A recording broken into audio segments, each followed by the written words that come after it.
распавядае Жымко Александра. Твор «Родная мова, цудоўная мова» Уладзіміра Дубоўкі.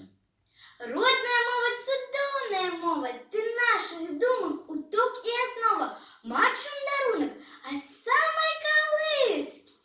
Ты самацвету яскравая нізка, кожны з іх барвы дзівосная ма, вечным агнём зіхаціць. Не згарай, ты мне заўсёды была дапамогай, дзе б і якой не хадзіў я дарогай. Чую у табе перазвоны крыніцы, чую у табе і раскат навальніцы. Чую павевы зялёнага бору, водгулле працы ў родным прасторы.